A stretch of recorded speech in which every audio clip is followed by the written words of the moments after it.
മമ്മൂട്ടിയെ നായകനാക്കി നവാഗതനായ ജിതിൻ കെ ജോസ് സംവിധാനം ചെയ്യുന്ന കളങ്കാവൽ എന്ന ചിത്രത്തിന്റെ പുതിയ പോസ്റ്റർ പുറത്ത്. നിഗൂഢതകൾ നിറഞ്ഞു നിൽക്കുന്ന പോസ്റ്ററാണ് ഇത്തവണയും അണിയറ പ്രവർത്തകർ പുറത്തുവിട്ടിരിക്കുന്നത്. വിനായകൻ, ജിബിൻ ഗോപിനാഥ്, ഗായത്രി അരുൺ, രജീഷ വിജയൻ, RJ സൂരജ് എന്നിവരാണ് മറ്റ് പ്രധാന താരങ്ങൾ. ചിത്രം നവംബർ 27 തിയേറ്ററുകളിലെത്തും.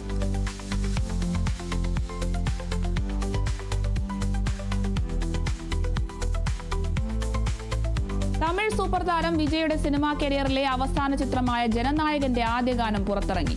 അനിരുദ്ധ് രവിചന്ദ്രന്റെ സംഗീതത്തിൽ അനിരുദ്ധും വിജയും ചേർന്നാണ് ഗാനം ആലപിച്ചിരിക്കുന്നത്. വിനോദ് സംവിധാനം ചെയ്യുന്ന ചിത്രം 2026 പൊങ്കൽ റിലീസായി തിയേറ്ററുകളിലെത്തും.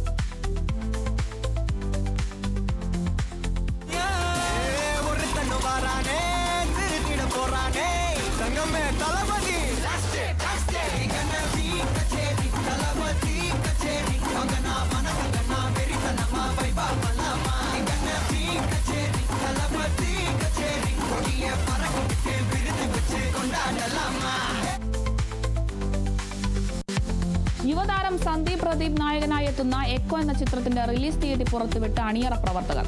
ചിത്രം നവംബർ 21 തിയേറ്ററുകളിലേക്ക് എത്തും. കിഷ്കിണ്ഠകാണ്ഡത്തിനു ശേഷം ദിൻജിത്ത് അയ്യത്താൻ സംവിധാനം ചെയ്യുന്ന ചിത്രം ഗുഡ്വിൽ എന്റർടൈൻമെന്റ്സിന്റെ ബാനറിൽ ജോബി ജോർജ് ആണ് നിർമ്മിച്ചിരിക്കുന്നത്.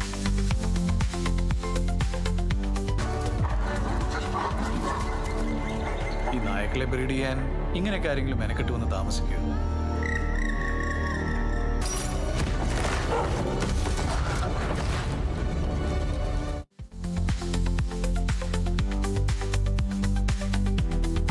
നെഞ്ചിലേറ്റിയ സൗത്ത് കൊറിയയിലെ K-pop ബാൻഡായ BTSലെ അംഗമായ ജിയോൺ ജങ്കുക്കിന്റെ ഗോൾഡൻ മൊമെന്റ്സ് പ്രദർശനം മുംബൈയിലും.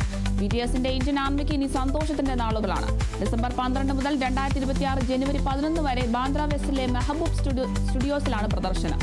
ബുക്ക് മൈ ഷോ വഴിയാണ് ടിക്കറ്റുകൾ ലഭിക്കുന്നത്. 1499 രൂപ മുതലാണ് ടിക്കറ്റിന്റെ വില. നവംബറിൽ പുറത്തിറങ്ങിയ ജങ്കുക്കിന്റെ അടുത്ത സോളോ ആൽബമായ ഗോൾഡൻ ആഘോഷത്തിന്റെ ഭാഗമായാണ് ഗോൾഡൻ മൊമെന്റ്സ് പ്രദർശനം ഒരുക്കിയിരിക്കുന്നത്.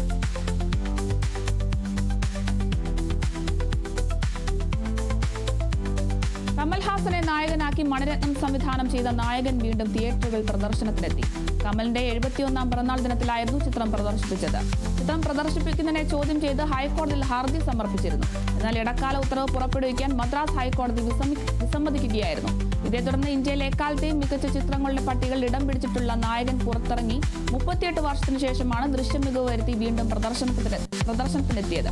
ഇത് പകർപ്പവകാശ ലംഘനമാണെന്ന് കാണിച്ച് കർണാടക ആസ്ഥാനമായുള്ള SR ഫിലിം ഫാക്ടറിയാണ് ഹൈക്കോടതിയെ സമീപിച്ചത്.